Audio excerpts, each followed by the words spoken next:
하나님으로 인해 변화된 삶의 고백이 있는 간증 프로그램 오직 주만이의 김명인입니다.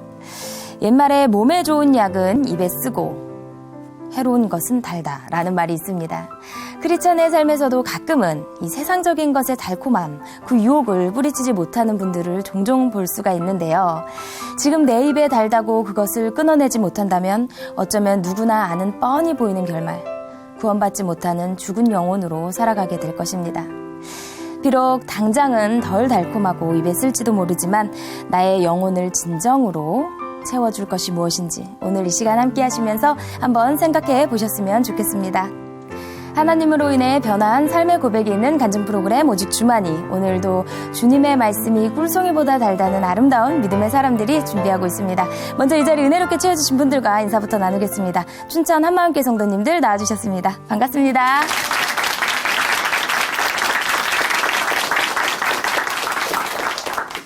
네, 오늘 첫 번째 출연자 만나보겠습니다. 이번에 만나실 형제님은요, 가늘고 길게 살자, 뭐든지 중간만 하자, 이런 생각으로 그냥 평범한 삶이 제일 좋은 것이라고 생각했던 분이라고 합니다. 하지만 지금은 아주 특별한 삶을 살고 계시다고 하는데요. 어떤 사연일지 지금 바로 만나보도록 하겠습니다. 춘천 한마음교회 이종구 형제님 박수로 모십니다.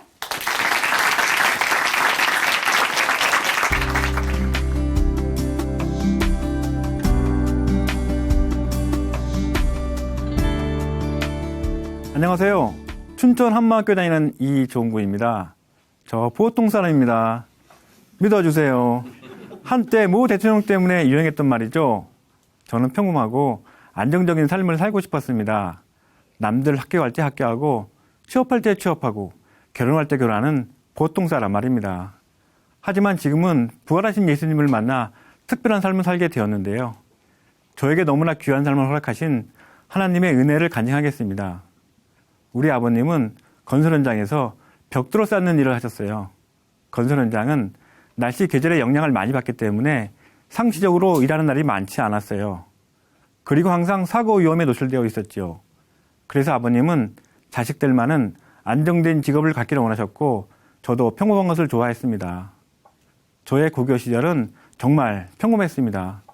친구들은 당구를 치거나 담배를 피우기도 했지만 저는 그런 것에 별로 관심이 없었고 좋아하지도 않았습니다. 공부도 그야말로 보통 수준이었는데요. 제 성적표는 수음이 한 가중 온통 우아이면 미였습니다. 그런데 저는 이 성적으로도 충분히 만족했고 인류 다 갈 것도 아닌데 뭐 중간만 가자 생각했습니다. 보통 사람은 저의 성격과도 아주 잘 맞았습니다.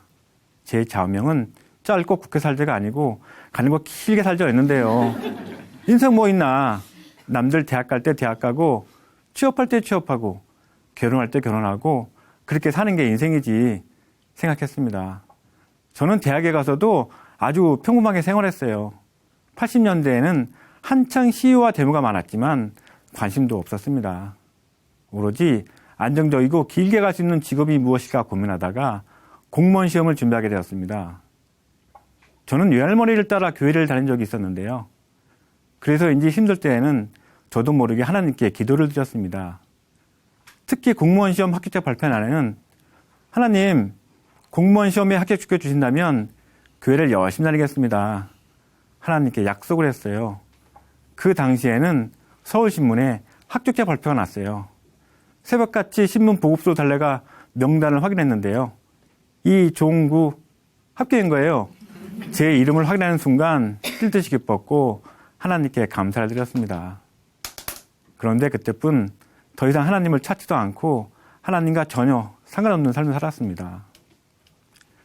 남자들의 로망이 예쁘고 착한 여자를 만나 아들, 딸 낳고 알콩달콩 사는 거잖아요. 저도 이러한 삶을 기대하면서 맞선을 보았는데요. 한마음 교회에 다니고 있는 지금의 아내를 만나게 되었습니다. 예쁜 얼굴, 웨이브 머릿결, 호리호리한 몸매는 평소 제가 생각했던 이상한과 딱 맞았어요. 줄리아 로버츠 같더라고요. 첫눈에 반해버린 저는 미국 씨 혹시 영화 귀여운 여인 보셨나요? 거기에 나오는 줄리아 로버츠 닮으셨어요. 아, 그래요? 저는 입이 큰데요. 그분도 입이 큽니다. 저와 꼭 결혼해 주세요. 저는 속마음을 감출 수 없어서 첫 만남부터 거침없이 사랑을 고백했습니다. 그런데 문제가 생겼어요. 아내는 세상 사랑은 언제 변할지 모른다며 예수님을 믿지 않으면 결혼하지 않겠다는 거예요. 미옥 씨, 제 사랑은 절대 변하지 않습니다. 결혼하면 미옥 씨가 원하는 대로 다 해드리겠습니다. 온갖 감언이설로 마음을 얻어보려고 했지만 아내는 끔찍도 하지 않았습니다. 내 마음을 어떻게 보여주면 되겠냐고 했더니 성도들 앞에서 예수님을 만난 간증을 하면 믿겠다고 하더라고요. 그게 뭐 어렵겠어? 생각했고 하루도 빠짐없이 성경을 읽고 기도하기 시작했습니다. 그런데 예수님을 만날 수가 없었습니다. 사랑하는 여자와 결혼하고 싶은 마음은 굴뚝 같고 시간은 자꾸 가는데 정말 미치겠더라고요. 최후의 수단으로 3일 금식을 결심했습니다. 예수님을 만나게 해달라고 낮은 마음을 달라고 간절히 기도하면서 요한복음을 집중적으로 보았는데요. 성령께서는 금식 기간 동안 제 마음을 뜨겁게 해주셨습니다. 요한복음 8장을 통해 내가 마귀의 자식으로 내 멋대로 욕심을 내며 살았고 이런 내 죄 때문에 예수님이 죽으셨다는 것을 알게 되었어요. 드디어 저는 교회 성도들 앞에서 간증을 할 수 있었고 공동체의 축복을 받으며 결혼을 했습니다. 사랑하는 사람과 가정을 이루고 살아간다는 것이 너무나 행복하더라고요. 바라던 대로 아들 하나, 딸 하나도 낳았고요. 차근차근 승진도 하다가 퇴직하면 아내와 함께 여행을 다니면서 편안한 노후를 보내야겠다는 구체적인 인생 설계도가 그려졌습니다. 계획한 대로 승진을 위해 근무지도 본부로 옮기고 집도 이사를 했어요. 일찍 출근하고 늦게 퇴근하는 건 기본이었고 야근에 주말에까지 근무를 하다 보니 자연스럽게 일이 우선이 되더라고요. 계획했던 대로 막힘없이 잘 나가며 승진도 했지만 하나님과는 점점 멀어져만 갔습니다. 저는 아내와 결혼하면서 약속한 것이 있었는데요. 오직 하나님만을 바라보면서 영혼을 살리자는 것이었어요. 그런데 저는 오직 제 것만을 바라보면서 주일에만 교회를 가는 썬데이 크리스찬이었습니다. 우리 교회는 외부에서 오는 지체들이 많아 매주 토요 찬양 예배를 드린 후 훈련관에서 잠을 자고 다음날 주일 예배를 드리는데요. 아내는 교회 형제들과 많은 시간을 보내려고 자주 이야기했습니다. 형제들과 함께 잠도 자고 밥 먹고 교제하며 사명적으로 서길 원한다고요. 저는 사랑하는 아내가 원하는 일이라면 무엇이든 다 해주었는데요. 훈련관에서 잠자는 것만은 도저히 못하겠더라고요. 교회 출석만 잘하면 되지 뭐 그렇게 특별하게 신앙생활을 해야 하나 생각했습니다. 마침 교회에서 이런 수련회가 시작되었고 휴가를 내어 참석하게 되었어요. 수련회 기간 동안 공동체에서는 놀라운 성령의 역사가 일어났는데요. 목사님께서는 느낌과 감정, 체험을 통해 믿는 것이 아니라 부활이라는 확실한 증거를 통해 예수님을 하나님으로 믿을 수 있다고 하셨어요. 그때부터 부활로 예수님이 하나님이라고 고백하며 굴복하는 간증들이 무더기로 쏟아져 나왔습니다. 수많은 청년들이 부활로 주인이 예수님으로 바뀌는 것을 보니 뭔가가 있구나. 지금 이곳에 엄청난 일이 벌어지고 있구나 생각이 들었습니다. 저에게도 동일한 역사가 일어나길 원하는 마음으로 말씀을 집중해서 보기 시작했습니다. 그러면서 저의 문제점을 알게 되었는데요. 그동안 부활도 예수님이 하나님이라는 것도 수없이 들어왔지만 아무런 의심 없이 고민 없이 그냥 믿었더라고요. 그런데 죽었다가 다시 산다는 것도 예수님이 하나님이라는 것도 그냥 믿을 수 있는 게 아니었습니다. 저는 사업주가 법을 위반하면 처벌하는 업무를 맡고 있었는데요. 어느 날 건설 현장에서 콘크리트가 붕괴되어 근로자 3명이 사망하는 대형 사고가 발생했습니다. 이런 사고가 발생하면 사업주가 법을 위반한 사실을 증명하기 위해 중요한 3가지 서류가 필요합니다. 첫째는 사업주 본인의 자백, 둘째는 목격자의 증언, 셋째는 사실 증거 자료입니다. 이 3가지가 딱 들어맞으면 법을 위반한 사실이 증명이 되고 사업주를 처벌할 수 있는데요. 이와 같이 부활도 예수님이 하나님이라는 사실도 예수님의 말씀, 목격자의 증언, 사실 자료로 확증할 수 있다는 것을 알게 되었습니다. 예수님께서 스스로 주장하셨더라고요. 예수님은 죽기 전에 제자들에게 내가 죽고 사흘 만에 부활할 것이다. 여러 번 말씀하셨어요. 당신이 하나님이라는 표적을 보여달라고 했던 유대인들에게 선지자 요나의 표적밖에는 보일 표적이 없다. 내가 죽고 부활해서 하나님이라는 것을 증명해 보겠다 하셨습니다. 목격자의 증언도 분명히 있었어요. 미리 보는 거로 그리스도의 부활하심을 말하되 저가 음부의 버림이 되지 않고 육신이 썩음을 당하지 아니하시리라 하더니 이 예수를 하나님이 살리신지라 우리가 다 이 일의 증인으로다. 제자들은 모두 부활을 목격한 증인으로 살았는데요. 예수님이 죽으실 때 도망갔던 제자들이 부활하신 예수님을 만난 후에는 죽음을 불사하며 예수님의 부활을 전했더라고요. 그리고 예수님의 부활은 성경뿐 아니라 역사책, 백과사전, 사회과 부대도 기록되어 있었습니다. 사실 증거 자료인 거죠. 부활은 실제 일어났던 역사적 사건이기에 그 누구도 부정할 수 없는 사실이었습니다. 이 세 가지가 딱 들어맞자 예수님이 정말로 부활하셨다는 것과 예수님이 누구신지가 선명하게 보였습니다. 하나님이 사람으로 오셔서 우리 죄를 위해 죽으시고 부활할 것이라는 구약의 예언이 예수님을 통해 정확히 성취되었더라고요. 부활하신 예수님이 바로 하나님이셨습니다. 창조주가 이 땅에 오셨다 가신 것입니다. 그동안 저는 내 인생 내 거니까 나를 위해 사는 것이 당연하다고 생각했습니다. 죄는 살인, 강도, 폭행 등 이 세상 법을 위반한 것이라고만 생각했지 나를 위해 사는 것이 죄가 될 줄은 꿈에도 몰랐습니다. 예수님의 부활로 하나님이 살아계시다는 것이 확증되는 순간 제가 하나님께 얼마나 큰 죄를 범했는지가 보였습니다. 이사야 43장 무릇 내 이름으로 일컫는 자 곧 내가 내 영광을 위해 창조한 자를 오게 하라. 그들을 내가 지었고 만들었느니라. 하나님을 위해 하나님의 영광을 위해 살라고 창조한 내가 하나님을 버리고 나를 위해 산 것이 죄였습니다. 이로 인해 지옥 갈 수밖에 없는 저를 살리겠다고 예수님이 친히 사람의 몸으로 오셔서 십자가에서 죽으셨습니다. 그리고 성경대로 부활하셔서 나의 주인이심을 증명해 보이셨는데도 저는 믿지 않았어요. 예수님을 배척하고 여전히 나를 위해 나의 꿈을 이루려 살았던 것입니다. 예수님을 십자가에 못 박은 것은 유대인들만이 아니었어요. 제가 주인 되어 살고 싶어서 저도 예수님을 십자가에 못 박았더라고요. 제가 주인 된 제가 하나님의 아들을 죽일 만큼 무시무시한 죄였다는 사실에 정말 큰 충격을 받았습니다. 하나님, 어쩌면 좋습니까? 제가 예수님을 믿지 않고 내 인생 내 것이라며 악랄하게 살았습니다. 용서해 주세요. 이제는 나를 위해 살지 않고 주를 위해 살겠습니다. 저는 회개하고 예수님을 제 마음에 진정한 주인으로 영접했습니다. 회개하고 예수님을 제 마음의 주인으로 믿었을 뿐인데 하나님께서는 저를 그리스도 안에서 공동체의 일원으로 거듭나게 하셨더라고요. 저는 혈육의 가족이 제 가족이라고 생각했는데요. 회개하고 예수님을 주인으로 믿는 순간 저와 지체들은 하나님의 피로 맺어진 영원한 하늘 가족이었습니다.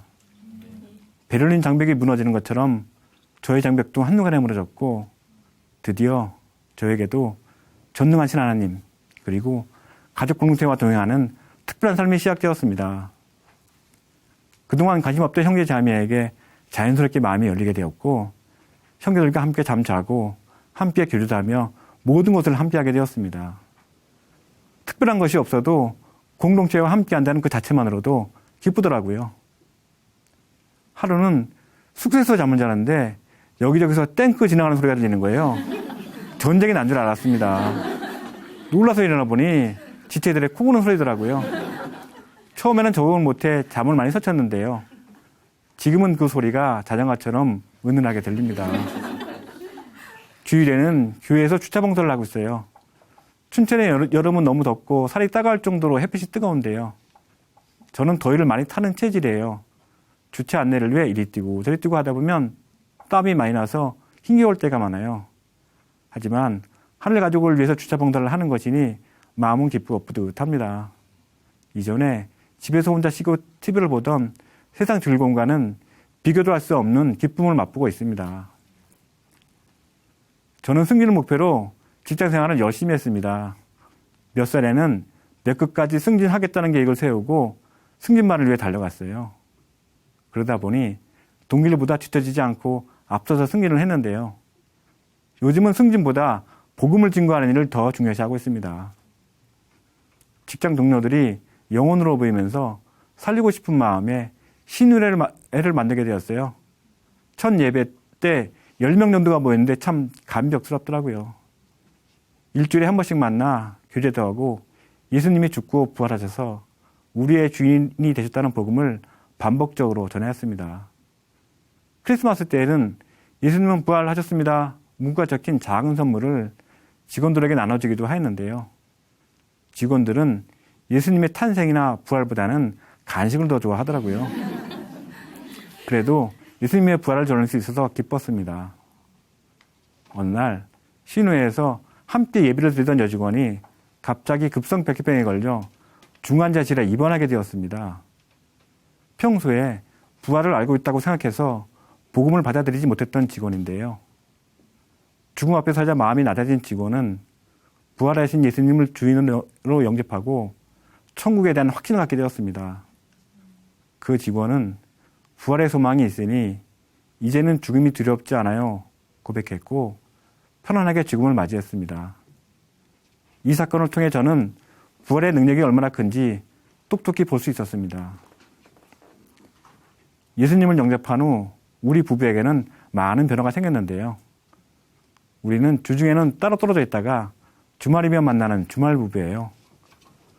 서로 멀리 떨어져 있어도 매일 보이스톡으로 자녀와 믿지 않는 가족들을 위해 간절히 기도하고 있습니다. 무엇보다 새벽 예배에서 받은 말씀을 기록하여 함께 나누고 있는데요. 그러다 보니 이전에는 같이 있어도 잘 몰랐던 서로의 마음을 알 수 있고 한 마음이 됩니다. 요즘 아내는 이제야 신혼이 시작된 것 같다고 너무 좋아해요.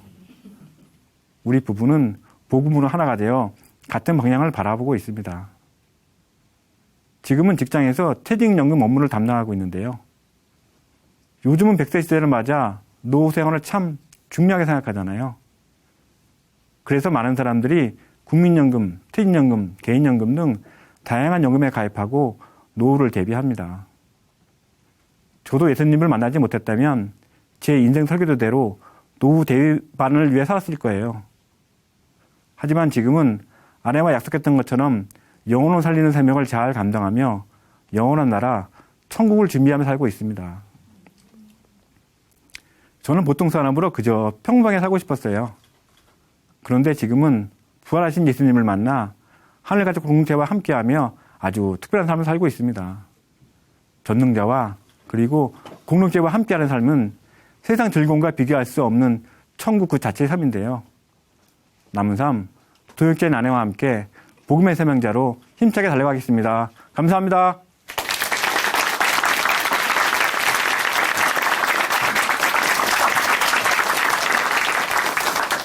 네, 간증 감사합니다. 예수님의 말씀, 목격자의 증언, 그리고 이 사실 확인 자료를 통해서 너무도 선명하게 증명된 예수님의 부활. 이 부활 사건을 통해서 형제님의 평범한 삶이 특별한 삶으로 변화가 되셨습니다. 줄리아 로버츠를 닮았다는 형제님의 그 아름다운 부인도 참 궁금한데요. 마음까지 사랑스러운 아내분과 함께 복음의 사명자로 힘차게 달려가시기를 저희도 함께 응원하겠습니다. 다시 한번 이종구 형제님께 박수 부탁드립니다.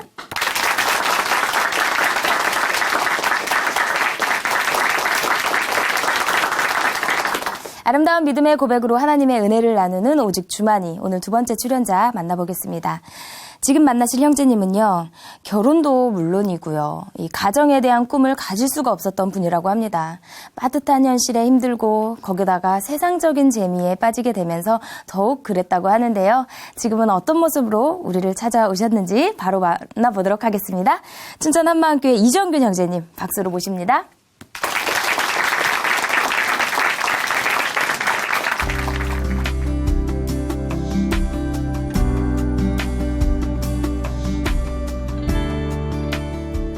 안녕하세요. 춘천 한마음교회 이정균입니다. 저는 두 동생이 결혼을 하고 제 나이 40이 다 되도록 결혼에 대한 꿈이 없었어요.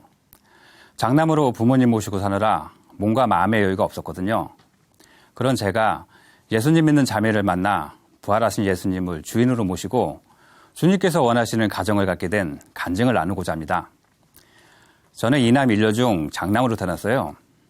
우리 집은 마을에서 제일 큰 집에 살았고 아버지는 공무원을 하셔서 남부를 꼭 넣는 생활을 했어요.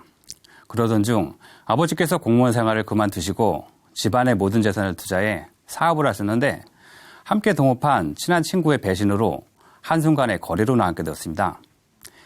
그나마 간신히 얻은 월세방에는 쉴 새 없이 빚쟁이가 몰려와 하루도 마음 편한 날이 없었습니다.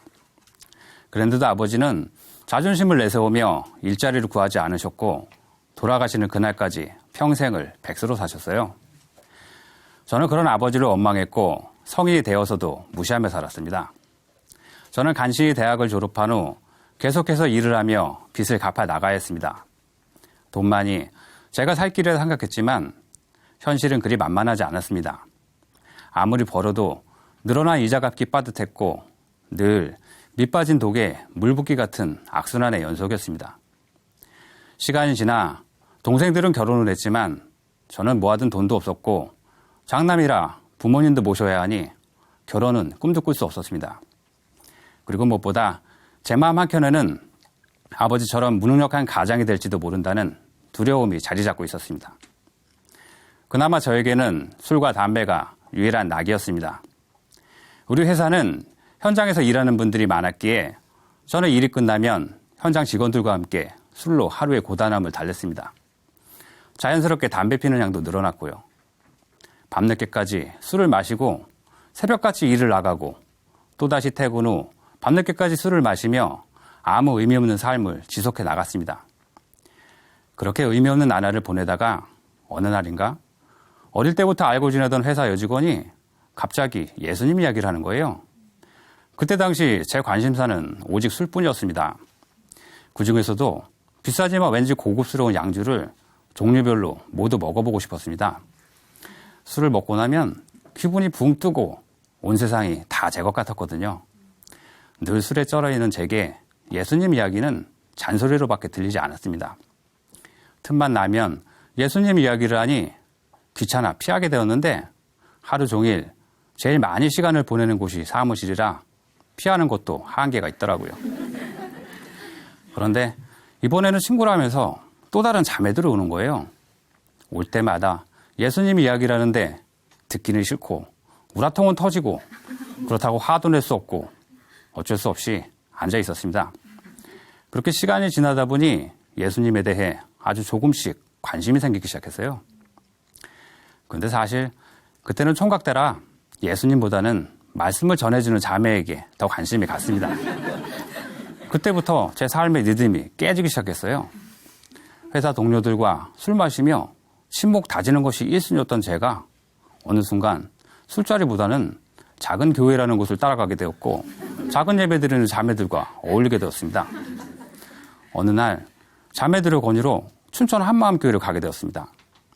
우사를 개조한 교회는 허름해 보였는데 제 눈에 띈 것은 닭장이었어요. 저는 담배를 피면서 닭장에서 키우는 닭들은 누가 잡아먹을까 궁금해하고 있었는데 사람들이 다가와서 인사를 해 당황했던 기억이 지금도 생생합니다. 처음 본 사람한테 인사하는 게 쉽지 않은데 이상하다고 생각했어요. 그런데 사람들 얼굴은 하나같이 밝아 보이더라고요. 많은 사람들이 가득 모여서 큰 소리로 기도하는 것을 보면서 세상에 이런 것도 있구나 하며 완전 깜짝 놀랐습니다. 자매를 좋아하게 되면서 저는 어쩔 수 없이 일요일마다 교회를 가게 되었어요. 그런데 세상을 완전히 끊는 것은 쉽지 않았어요. 친구들 사이에서는 제가 교회 다니는 여자에게 미쳤다고 소문이 무성했습니다. 술도 안 되고 담배도 안 되고 게임도 안 되고 정말 안 되는 곳이 너무 많았어요. 세상에 가면 재밌는 것들이 많은데 그런 것들을 못한다고 생각하니 숨이 막히더라고요. 그런데 자매는 예수님이 삶의 전부라고 하면서 함께 예수님을 바라보지 못하면 안 된다고 했어요. 그래서 헤어졌어요. 헤어지고 난 후 오랜 시간 연락을 하지 않게 되었는데 어머니가 자궁암에 걸려 수술을 하게 되었습니다. 그런 어머니를 보면서 인생이 허무하다는 생각이 들었고 죽음에 대해 생각하게 됐어요. 과연 내가 제대로 살고 있는 것일까? 나는 죽으면 어떻게 될까? 생각이 들었어요. 그러면서 그 자매와 한마음 교회가 생각이 났습니다. 문득 전래동화 속 이야기처럼 내가 썩은 동화줄을 붙잡고 살고 있는 것은 아닐까? 라는 생각이 들면서 제대로 된 튼튼한 동화줄을 붙잡으려면 먼저 자매를 만나야겠다는 생각을 하게 되었습니다. 그렇게 저는 자연스럽게 한마음교회에 다시 나가게 되었고 어느 순간 토요 찬양 예배에 참석하게 되었어요. 간증도 쓰게 되었고요. 저는 부족했지만 다행히 자매의 눈에 콩깍지가 씌워 우리는 공동체의 축복 속에 결혼까지 하게 되었습니다. 목사님께서 주례도 서주시고 여러 지체들이 축가도 해주었는데요. 저는 괴로웠어요. 왜냐하면 신랑 입장을 대기하던 중 고질적인 장문제가 활동에 화장실에 가고 싶었거든요. 그런데 그만 타이밍을 놓쳐서 식은땀을 줄줄 흘리며 결혼식이 빨리 끝나기만을 기도하며 서 있어야 했습니다. 그래도 너무나 행복했습니다. 결혼은 꿈도 못 꾸던 제가 수많은 공동체 지체들의 축복 속에 기쁨으로 결혼했다는 것이 감사했습니다. 결혼 후 처가 식구들과 함께 매주 교회를 다녔습니다. 그런데 월요일부터 토요일 늦게까지 회사에서 일을 하다 보니까 온전히 마음을 들이지 못했습니다. 바쁜 일상에 쫓기니까 말씀을 붙드는 것도 쉽지 않았고요. 그렇게 제가 주인인 상태로 몸만 왔다 갔다 하게 되었습니다. 그러던 어느 날 드디어 저도 아빠가 되었습니다. 이쁜 공주가 태어났는데 저도 모르게 하나님께 감사의 기도를 드리고 있더라고요.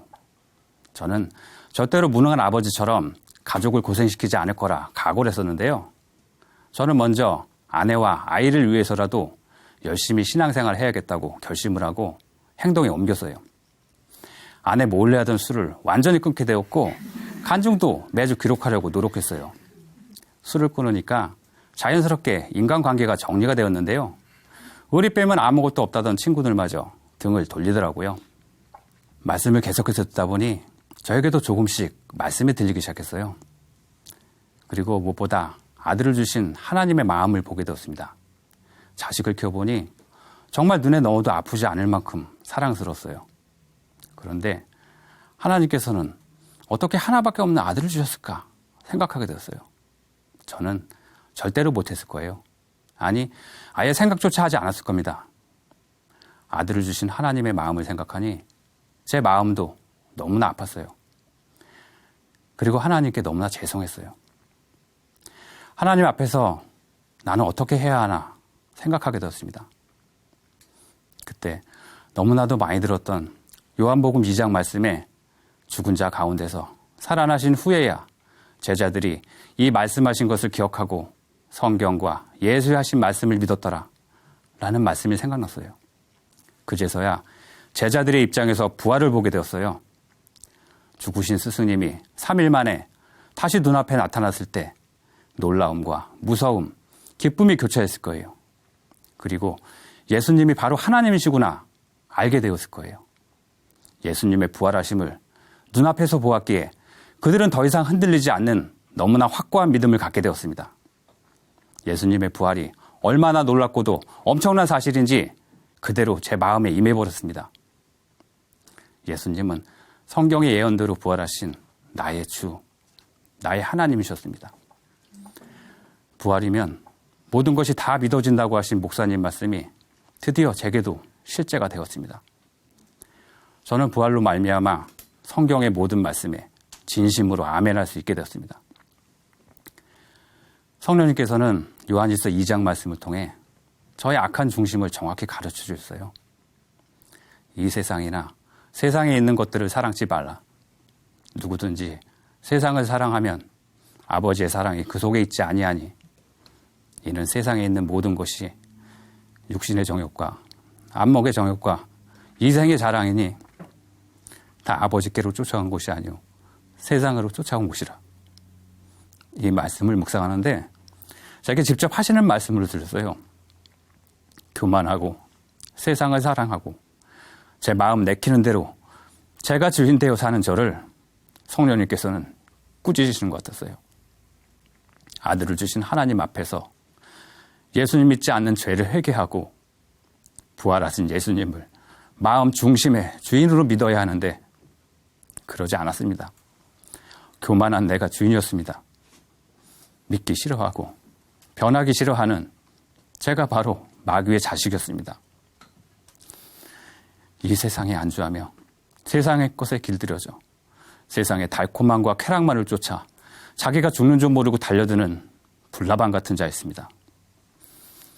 내가 주인인 채로 내 느낌, 감정을 따라 말씀을 읽고 내 마음대로 받아들이면서 이 정도면 됐다고, 나는 교회 생활 잘 하고 있다고 착각하며 살았습니다. 공동체와 하나 되지 않고 그저 적당히 내 공간만 잘 지키면 된다고 생각하는 악하고 이기적인 자였습니다. 제가 바로 예수님을 믿지 않는 자였습니다. 저는 하나님께 기도드렸어요. 하나님, 이제서야 예수님 믿지 않고 제가 주인 되어 산 죄를 진심으로 회개합니다. 다시는 제가 주인 되어 사는 삶은 없을 거예요. 더 이상 제가 주인 되어 예수님을 모른 척하지 않겠습니다. 이제는 예수님만 제 마음의 주인으로 모시고 살겠습니다.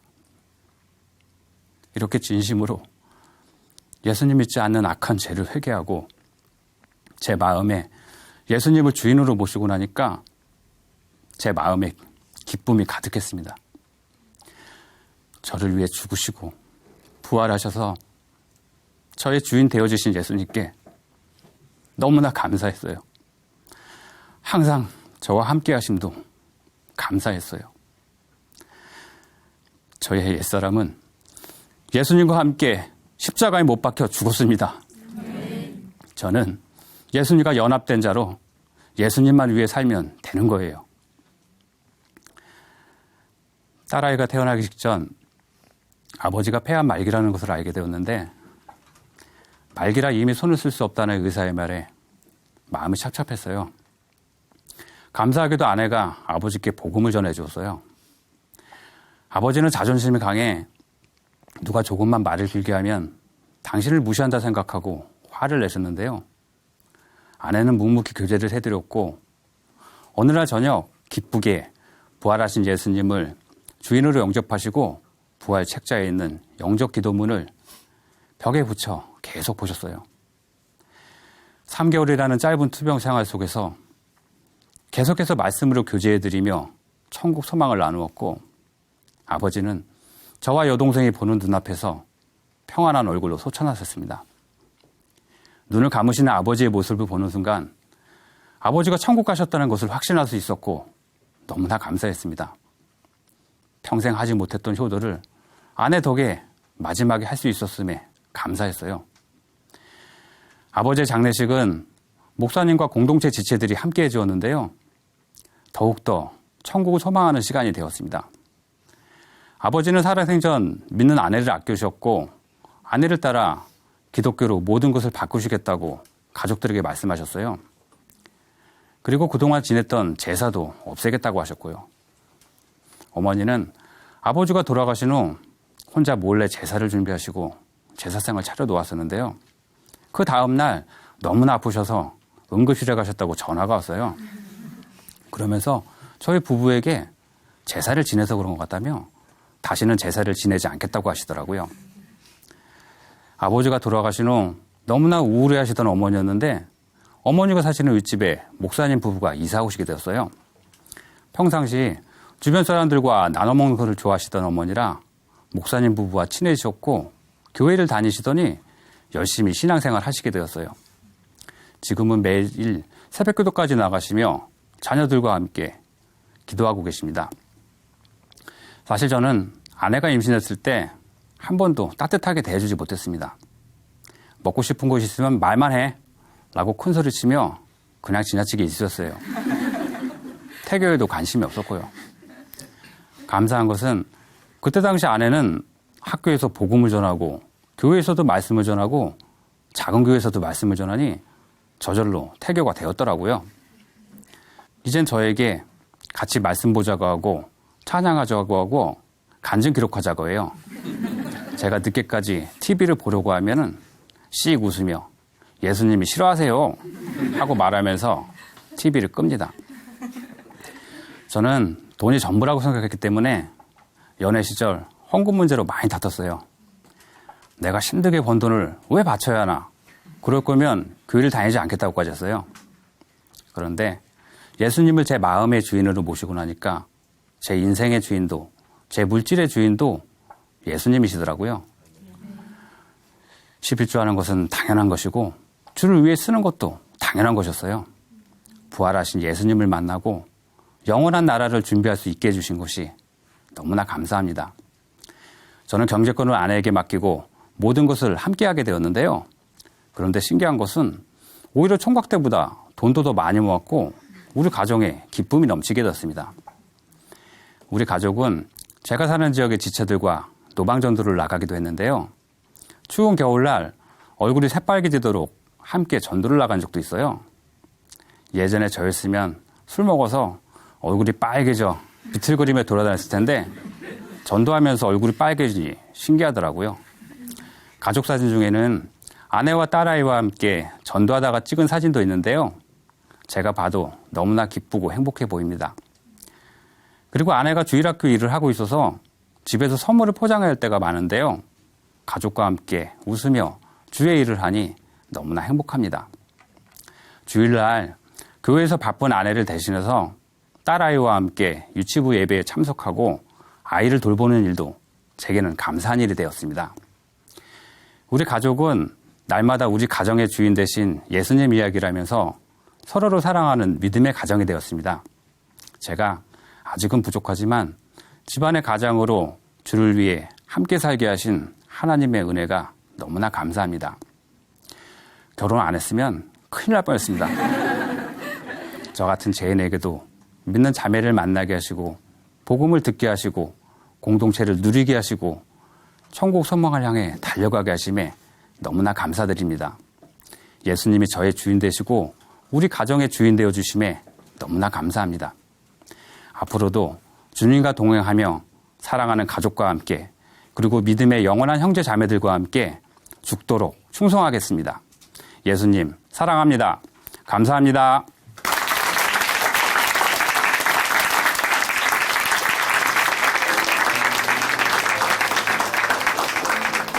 네, 간증 감사합니다. 결혼까지도 쉽지 않았지만 결혼 후에도 썬데이 크리스찬의 삶을 살았던 형제님이 바로 부활의 주님, 그 표적을 붙들고 확고한 믿음을 가진 후에는 너무도 다른 삶을 살고 계시는데요. 주님 안에서 서로를 사랑하는 믿음의 가정으로 또 그 가정에 복음 충만한 가장으로서 주님께서 주신 사명 잘 감당해 주시기를 저희도 함께 응원하겠습니다. 오늘 귀한 간증 들려주신 이정균 형제님께 다시 한번 박수 보내드리겠습니다.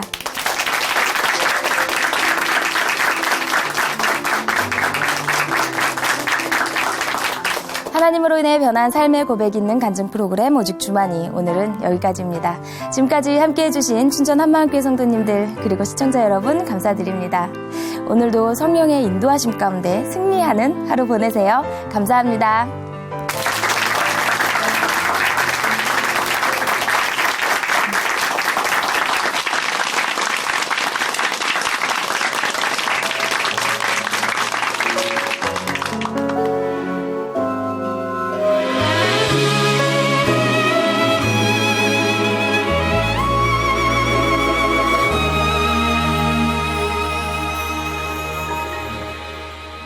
내게 유익하던 것은 다 해로 여기네. 구주를 위하여 모두 다 버리네. 모든 것을 잃어버려도 나깝지 않음은 예수라는 지식이 가장 고상함이라. 주를 신뢰하지 않고 겸손한 마음으로 부활의 능력과 고난에 참여하면 그 그리스도를 얻고 예수의 안에서 발견되려 함이라. 표대를 향하여 그리스도 예수 안에서 부름의 상을 위하여 달려가노라. 이전에 있는 것은 모두 잊어버리고 앞에 계신 그리스도께로 달려가노라.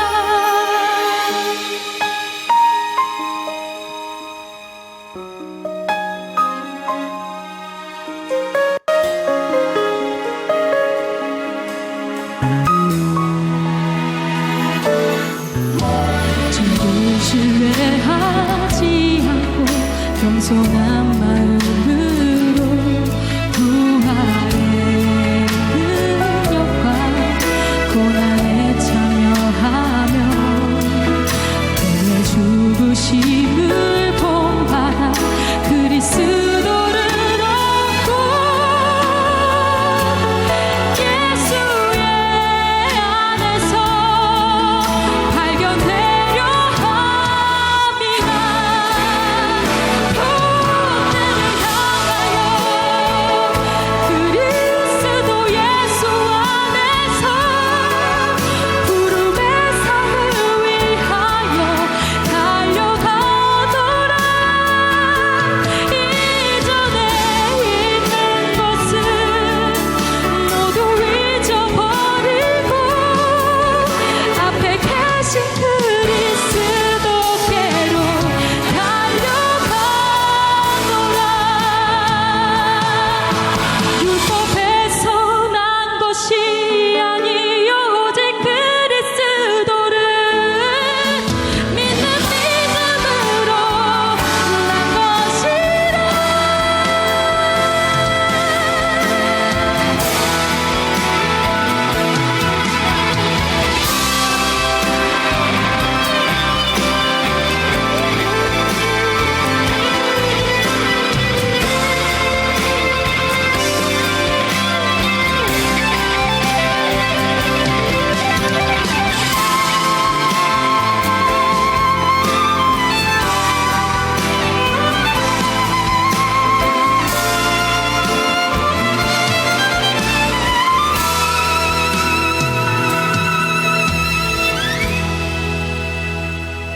표대를 향하여 그리스도 예수 안에서 부름의 상을 위하여 달려가노라.